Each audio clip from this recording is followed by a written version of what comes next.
지난 시간까지 배웠던 영국의 역사는 진짜 어마어마했죠. 헨리 8세는 이혼하겠다고 나라 종교를 영국 국교회로 바꿔버리고 첫째 딸 메리는 개신교 신자 300명을 불태우면서 피해의 메리가 되었죠. 나라 꼴이 아주 난장판이고 그때만 해도 가난한 변방의 섬나라에 불과했던 영국. 드디어 영국에 태양이 떠오릅니다. 그녀의 이름은 바로 엘리자베스 1세. 오늘 이야기를 듣고 나면 왜 영국 사람들이 아직도 엘리자베스 1세 하면 자부심으로 가슴을 뿜뿜하는지, 그리고 어떻게 영국이 세계 최고 강대국이 되었는지 이해하게 되실 겁니다. 아버지 헨리 8세는 가톨릭을 쫓아내고 영국 국교회를 만들었죠. 그런데 언니 메리가 다시 카톨릭으로 바꾸면서 사람들을 불태워버렸어요. 온 나라 국민들이 도대체 우리는 무슨 종교를 믿어야 돼 하면서 서로 칼부림을 부리고 있었던 때입니다. 이때 엘리자베스 1세 여왕이 딱 나와서 선언을 하죠. 더 이상 종교 문제로 피 흘리지 마세요. 교리도 카톨릭과 개신교를 적절히 섞어서 중용을 지키겠습니다.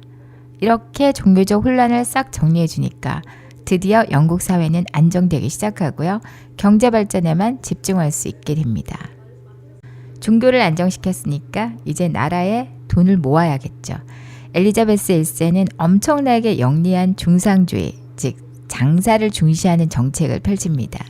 당시 영국에는 양털로 옷감을 만드는 모직물 공업이 엄청 발전하고 있었어요.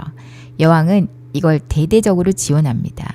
그리고 더 재밌는 건 당시 세계 최고의 강대국 스페인이 신대륙에서 금은 보화를 배에 가득 실어 유럽으로 가져오고 있었거든요.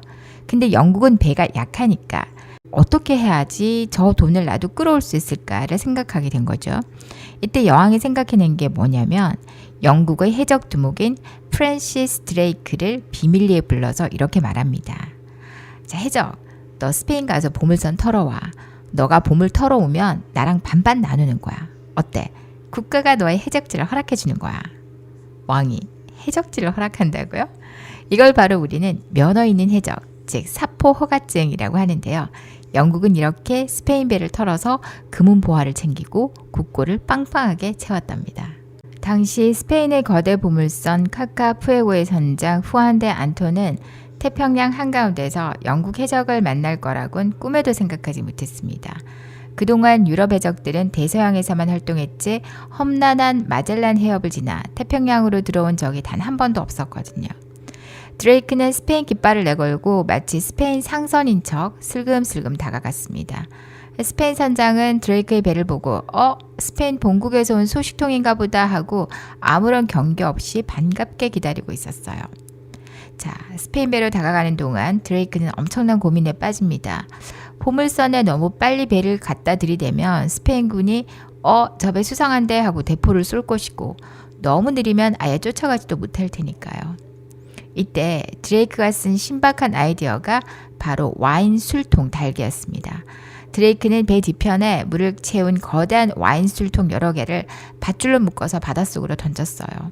그럼 바닷속 술통에 물이 저항을 만들어내면서 드레이크의 배는 겉보기에는 아주 무겁고 둔하게 움직이는 스페인 상선처럼 보였던 것이죠. 스페인 선장은 이 모습을 보고 야, 짐을 많이 실어서 누리게 오는구나 하고 완벽하게 속아 넘어갑니다. 어둠이 짙게 깔린 밤이 되자 드레이크는 매섭게 본색을 드러냅니다. 일단 밧줄을 잘라서 뒤에 달아둔 술통들을 떼어내니까 드레이크의 배가 엄청난 속도로 뛰어나가면서 순식간에 보물선 곁에 바짝 붙었어요. 그리고는 대포를 쏘아서 카카푸에고호의 메인 돛대를 단 한 발에 부숴버립니다. 돛대가 부러져서 배가 움직이지 못하게 되자 드레이크의 해적들은 로프를 타고 스페인 배로 우르르 건너가서 선장과 선원들을 단숨에 제압해버리죠. 그래서 피 한 방울 제대로 흘리지 않고 대포 몇 발만으로 당시 세계 최고의 보물선을 통째로 손에 넣어버립니다. 드레이크는 의외로 아주 신사적인 해적이었습니다. 보물선을 털고 나서 스페인 선장 후안 데 안톤을 자기 배로 초대해요. 그리고 화려한 음악을 틀어놓고 고급 요리와 와인을 대접합니다. 심지어 스페인 선원들에게도 각자의 신분에 맞는 선물과 여비까지 쥐어주며 돌려보냈죠. 털린 스페인 선장이 나중에 기록에 남기기를 드레이크는 해적이지만 아주 교양 있고 신사적인 인물이었다고 적었을 정도랍니다. 자, 이제 드레이크는 안전하게 영국으로 돌아가야 할 텐데요. 이미 소문이 다 나버렸어요. 스페인 해군들은 대서양 길목을 꽉 잡고 드레이크를 잡으려고 눈에 불을 켜고 기다리고 있었거든요. 하지만 드레이크가 바보는 아니잖아요. 왔던 길로 되돌아가면 죽겠구나 싶어서 태평양을 건너 지구를 한 바퀴 돌아서 영국으로 도망치기로 결심합니다.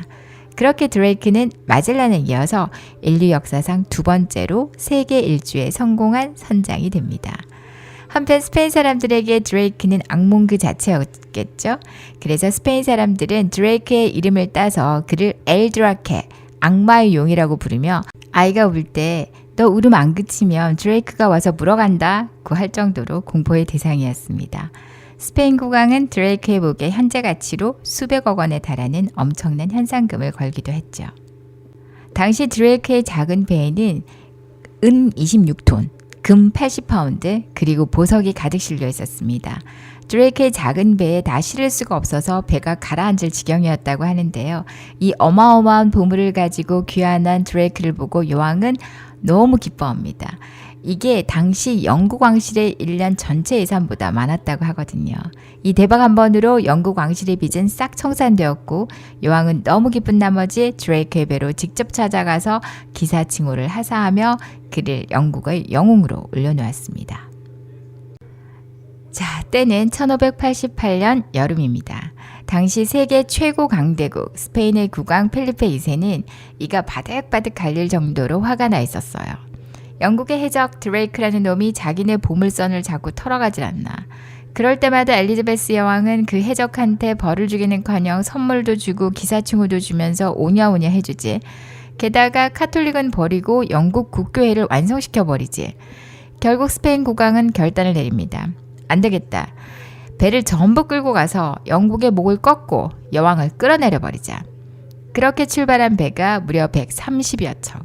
승선한 군사만 3만 명에 달하는 거대한 함대였습니다. 사람들은 이 함대를 절대로 지지 않는다고 해서 무적함대, 아르마다라고 불렀어요. 당시 스페인의 장기는 간단했습니다. 거대한 배를 영국 배에 쿵 하고 부딪혀서 멈춰 세운 뒤에 칼과 창을 든 스페인 최정예 해병 대원들이 우르르 건너가서 싹 쓸어버리는 백병전이었어요. 떠다니는 요새들이 영국을 향해 기세등등하게 다가오기 시작한 겁니다. 영국 국민들은 공포에 질립니다. 아, 이제 우리는 스페인의 노예가 되는 건가? 사기가 바닥을 치고 있었죠. 바로 그 순간 50대의 엘리자베스 1세 여왕이 직접 움직입니다. 여왕은 우아한 흰색 드레스 위에 반짝이는 은빛 갑옷을 덧입고 말 위에 올라타 군사들이 모여있는 틸버리 해안가로 달려옵니다. 그리고 군사들의 가슴을 터지게 만드는 레전드 연설을 토해내죠. 나의 사랑하는 국민들이여, 내가 비록 약하고 힘없는 여인의 몸을 가졌으나 내 가슴 속에는 영국의 국왕다운 강한 심장이 뛰고 있다. 스페인이 감히 나의 국경을 침범하려 한다면 내가 직접 칼을 들고 여러분과 함께 싸우겠다. 이 연설 한마디에 영국군의 사기는 그야말로 하늘을 뚫고 우주까지 치솟았습니다. 여왕 전하를 위해, 영국의 자존심을 위해 목숨을 바치자 온 나라가 싸울 준비를 마치게 된 거죠. 1588년 8월 7일 깊은 밤 프랑스 칼레 앞바다입니다. 스페인의 거대한 무적 함대가 촘촘히 닻을 내리고 밧줄로 서로를 묶은 채 휴식을 취하고 있었어요. 이때 영국의 부사령관이자 해적 출신인 드레이크의 머릿속에서 아주 신박하고 섬뜩한 아이디어가 떠오릅니다. 맞아요. 그 해적이 부사령관까지 올라간 거예요. 저 거대한 배들과 정면으로 붙으면 우리는 100% 진다. 하지만 배들이 서로 묶여있는 지금은 기회다. 드레이크는 낡은 배 8척을 끌고 와서 안에 집단, 타르, 칠흑 같은 기름, 그리고 대포알을 가득 채운 뒤 불을 붙입니다. 그리고 밤바다의 바람을 타고 불타는 배들을 스페인 함대 한가운데로 그대로 돌진시키죠. 한밤중에 바다 위로 붉은 화염을 내뿜으며 돌진해 오는 8척의 불타는 유령선. 자다 깬 스페인 선원들은 멘탈이 완벽하게 터져버립니다. 으악! 불타는 배다. 배에 불이 붙는다. 닷줄을 잘라라. 도망쳐. 스페인 배들은 서로 엉키고 부딪히며 닷줄을 자르고 허둥지둥 사방으로 흩어졌어요. 촘촘했던 절벽, 철벽 진영이 단 한밤 만에 산산조각 난 것이죠. 다음날 아침 진형이 깨져서 사방으로 흩어진 스페인 배들을 향해서 작고 날렵한 영국 배들이 번개처럼 다가옵니다. 영국 배들은 가까이 붙지 않고 멀리서 사거리가 긴 대포만 사정없이 퍼붓고 쏙 빠지고 치고 빠지기 전술로 스페인 거함들을 하나씩 파괴해 나갔어요. 스페인 군대는 대피합니다. 영국 남쪽 바다로 돌아갈 길도 완전히 막혀버렸어요. 어쩔 수 없이 영국 섬 전체를 북쪽으로 크게 돌아서 스코틀랜드와 아일랜드 바다를 거쳐 도망치기 시작합니다. 그런데 그 순간 역사를 바꾼 기적이 일어납니다. 북쪽 바다에 거대한 대폭풍이 불어닥친 거예요. 닷도 잃고 돛대도 부러진 스페인 배들은 아일랜드의 험난한 암초에 부딪혀서 무더기로 바닷속에 가라앉아 버렸습니다. 출발할 때 130척이었던 무적 함대 중 스페인으로 겨우 돌아간 배는 반토막밖에 되지 않았어요.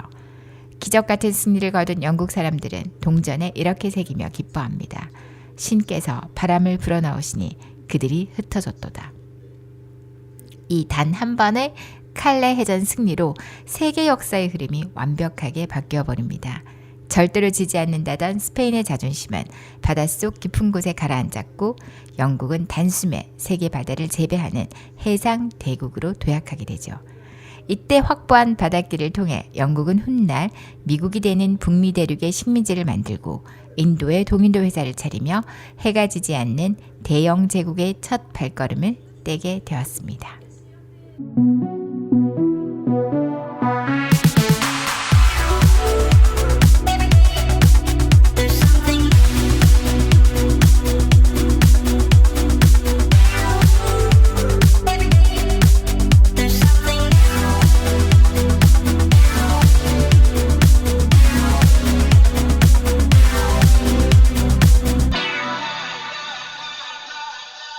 There's something